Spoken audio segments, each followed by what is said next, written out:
अस्सलाम वालेकुम। आज हम बात करेंगे कश्मीर के क्लाइमेट चेंज के बारे में। ग्लोबली क्लाइमेट आपको पता है कि चेंज हो रहा है और कश्मीर में भी इसके इफ़ेक्ट्स आपको दिख रहे हैं। हाल ही में 2 दिन पहले क्लाउड बर्स्ट की वजह से राजौरी में आप देख सकते हैं क्या हालत हुई, या श्रीनगर सिटी में आप देख सकते हैं आधे घंटे 1 घंटे की एक स्पीडी रेन ने कैसा हालत कर दिया। तो ये कॉज क्या है? अचानक से आप देखेंगे बहुत गर्मी हो रही थी और अचानक से वेस्टर्न डिस्टर्बेंस आके एकदम से क्लाउड बर्स्ट होके वाटर लॉगिंग हो गया। आज हम देखेंगे क्या रीजंस हैं इस चीज के पीछे। जब हम देखते हैं जो हिमालयन रेंज है, इस एरिया का हम पिछले 20 ईयर्स 2 डिकेड्स 3 डिकेड्स में जब हम देखते हैं तो जो एवरेज टेम्परेचर है वो 1 डिग्री बढ़ चुका है।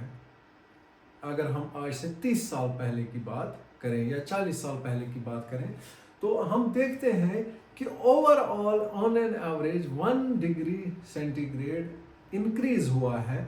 इसी वजह से आप देख सकते हैं जो हमारे ग्लेशियर्स हैं वो सारे पिघल रहे हैं ऑन फास्ट स्पीड। जैसे आप रिसेंटली न्यूज़ आई थी कि जो अमरनाथ जी की जो यात्रा है वहाँ का जो नेचुरल फॉर्मेशन ऑफ गॉड है वो ड्यू टू हीट और ड्यू टू इंक्रीज टेम्परेचर बहुत कम दिन में ही वो पिघल गया है।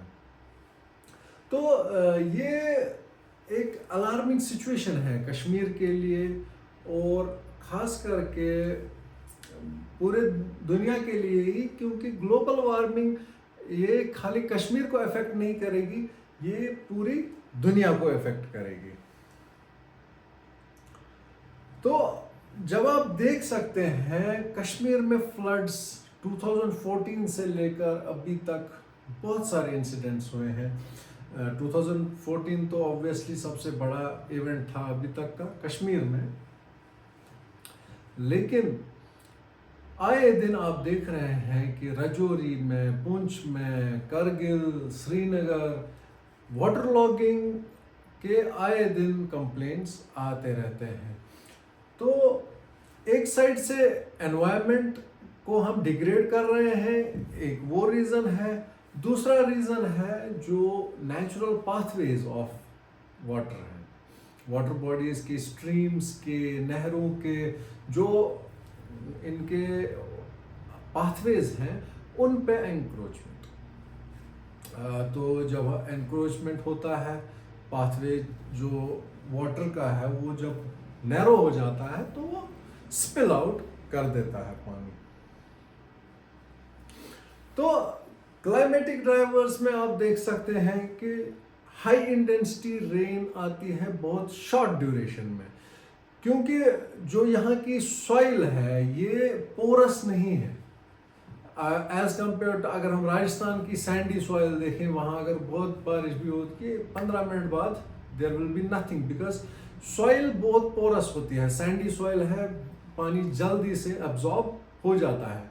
लेकिन जो जम्मू एंड कश्मीर की जो सॉइल है it is very hard soil, ये इतनी पोरस नहीं है कि ये पानी को जल्दी से अब्जॉर्ब कर ले, ग्राउंड वाटर में पहुंचा दे। तो इसलिए क्या होता है, जो सरफेस वाटर है ये सरफेस पे ही रहता है और इंटेंस वॉल्यूम जब बढ़ जाता है इसका तो ये क्या करता है, जो स्ट्रीम्स हैं, जो हमारे नदी नाले हैं, ये स्वेल अप हो जाते हैं और स्पिल कर देते हैं दाएं बाएं। और अगर हाई ऑल्टीट्यूड में जैसे पहाड़ों में कहीं क्लाउड बर्स्ट होता है तो वहाँ से जो ग्लेशियर से आहिस्ता आहिस्ता पानी आना चाहिए था, जो पूरा साल आ रहा था, ग्लेशियर्स थोड़ा थोड़ा करके पिघल के हमारी स्ट्रीम्स में पानी दे रहे थे, वो क्या होते हैं एकदम से स्वेल होके, जब एनॉर्मस वॉल्यूम ऑफ वाटर आता है, जब स्वेल होके ये नदी नाले आते हैं तो ये अपने साथ साथ मलबा भी लेके आते हैं, पत्थर भी लेके आते हैं, तो उसको हम फ्लैश फ्लड बोलते हैं। तो ये फ्लैश फ्लड्स जितना इनका वॉल्यूम होगा उतना ही ये दाएं बाएं जो इसकी सराउंडिंग्स हैं, जो रिवर की सराउंडिंग्स हैं, उनमें स्वेल हो जाएंगी।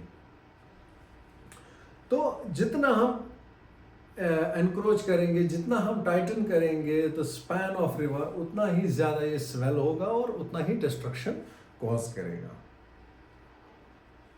ये आप देख सकते हैं ट्रेंड्स। ये फ्लड ट्रेंड है फ्रॉम 2010। 2010 से आप देखिए बहुत कम, लगभग 6-7 एपिसोड्स हुए हैं, लेकिन तब से अभी तक आप देखते हैं 2026 में more than 30 episodes of flash floods अभी तक हुए हैं जम्मू एंड कश्मीर में। तो इस ट्रेंड जिसको हमें रिवर्स करने की ज़रूरत है और क्लाइमेटिक एक्शन हमें लेने की ज़रूरत है, ताकि आगे जाके ऐसे फ्लैश फ्लड्स जो लाइफ थ्रेटनिंग है for human as well as animal life के लिए, तो we need to see what is possible to minimize these climatic disasters. Thank you.